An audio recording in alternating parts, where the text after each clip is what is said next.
What's going on, YouTubers? Guddang775, just a my boy in Texas, back with another video. Today I'll be doing a review on the Ghostek Rapture wireless over-the-ear headphones. Now, I've had this for over a week now. A review was supposed to go out on Monday. That would have given me 7 days with this, but I actually wanted to spend a little bit more time. Plus, I was busy playing a ton of games: Robocraft Infinity, Hellblade: Senua's Sacrifice. I'm playing through God of War right now, and some VR titles. So I've been busy playing games, but I've been using these headphones predominantly as of late, especially with VR titles. Okay, if you got Bluetooth connection to your PC, very good set of headphones for VR. With a minor flaw. Okay, I'm gonna go ahead and talk about those. First off, comfort-wise, they feel fantastic. This soft protein leather, whatever they call this, whatever Ghostek call this, it's really nice, really soft, and it doesn't clamp on your head, you know, like really tight and whatnot. That's both good and bad, because like if you wanted to use these for working out, I wouldn't recommend it, because since these don't have a tight clamp, if you move your head just a little, these will kind of go with gravity, and they could fall off. Something like my Blue and Pump soles. Okay, those, they grip your head. They have put out really good, decent sound, and they won't fall off your head. So, but yeah, comfort-wise, they feel good. And another slight negative, well, this is pretty much for all over-the-ear headphones. Usually over-the-ear headphones, you're gonna develop sweat. Okay, especially down here in South Texas, where the humidity is weird and high, especially now. But more so with the Ghostek Rapture wireless. Okay, now if you're in a nice air-conditioned building, okay, or you're at home, AC going or a fan going, and you're just chilling, relaxing, that's where the best place to use these. Okay, watch or have these connected to your TV and whatnot, because these really nice, soft, comfortable ear pads do make your ears hot. Okay, and they don't form pressure points per se like other headphones out there, because your ears do push into these ear pads, but they don't form painful pressure points. I've had these on for about 2 hours, 3 hours, and they've been fine. The only drawback is the sweat. You start to sweat quite a bit, okay? And they get hot. Yeah, same thing. I mean, and I've also tested these out walking around my local HEB, which is nice because it's a nice, cool AC conditioned in there. It's really nice. My local Walmart, even the mall even. One drawback is, like, these headphones, they have no, I guess, wind barrier, I guess. Like Bluetooth over-the-ear headphones, they have this cup here.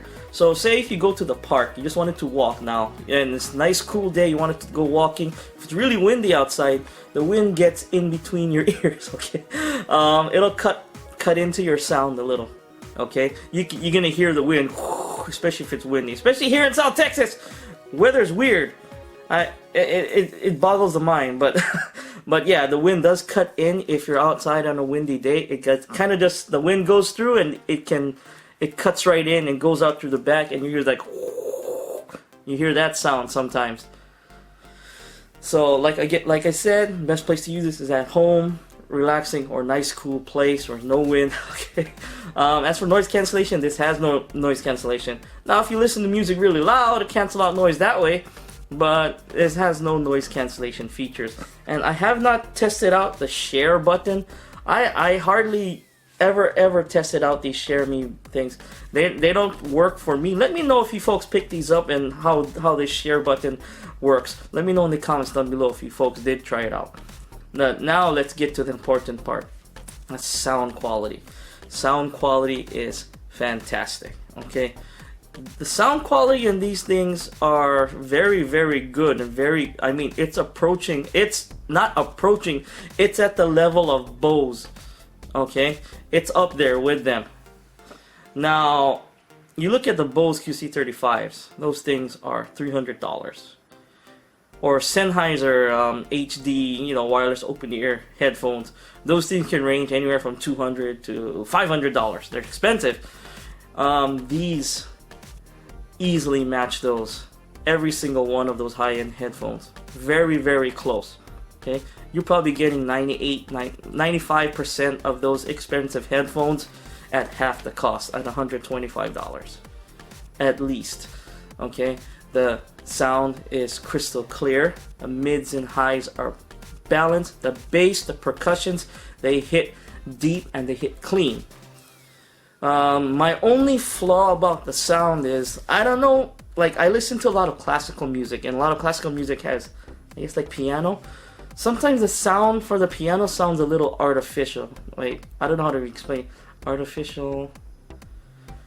What's another word for artificial? Oh, it sounds like an electronic, you know, like a synthesizer. That's what it sounds like. Sometimes. I don't know. That's the closest thing I can say. But everything else, when it comes to sound quality, is fan-freaking-tastic. Okay?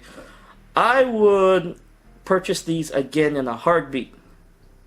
Alright? If I was gonna decide between this, Bose, and Sennheiser, these would get my money just because of the price. Okay, I tend to lean more toward budget items, budget price per performance items. That's what I normally lean to, and I'm pretty sure the majority of my subscribers lean to budget price per performance items as well.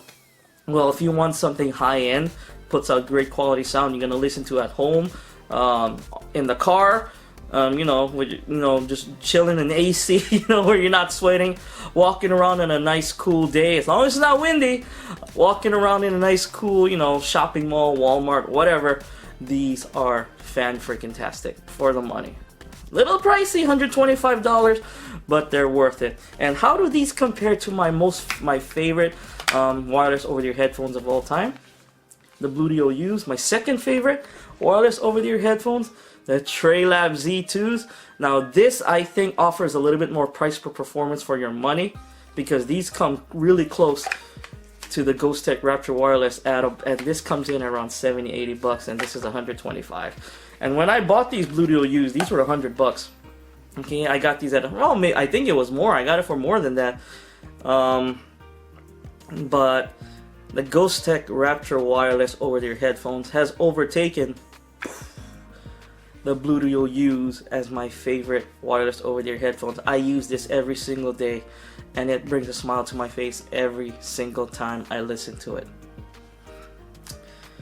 Don't get me wrong, these Bluetooth U's are fantastic. Now, I would imagine the Bluetooth UFO Pros or Bluetooth Victories, those headsets will put up a much better fight, and I think I would lean towards those as my favorite headset of all time, as of right now, that I have and own.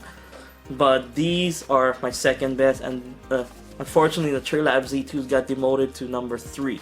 So right now these are my top 3 headsets, okay? But this became my number 1, this Ghostek Rapture wireless. I use this every day, and it brings a smile to my face every single day, every time I listen to it. I think I found what I was looking for. God sent me a really good set of headphones here, and I hope you folks check this out. I mean, if if Best Buy ever have these things on, like display or something, or someone who has them, try them out before you think about buying them. But if not, if you do decide to go with these, you're gonna take my word for it, or take over 100 people over on Amazon who reviewed it, take their word for it. These are worth the money. But yeah, it's Guddang 775. That's my Ghostek Rapture wireless review over-the-ear headphones review. I got another review video coming out this week, and it's kind of sitting there. You can kind of see it. If you folks know what I've been talking about, I've been talking about this the last couple days, especially if you read my Twitter. That is going to be an interesting review, and I've been also using these headphones with that headset right there to immerse myself in that experience. But yeah, that review is coming Saturday or Sunday, maybe even Monday, because I'm trying to play through God of War as fast as I can, because I got to do a review on that. And that review, I don't know. I don't know if I'm gonna make that review this week, because I'm finishing God of War and I'm doing a Hellblade: Senua's Sacrifice review. So I'm quite busy, but I'm gonna try to get at least one of those reviews out this week.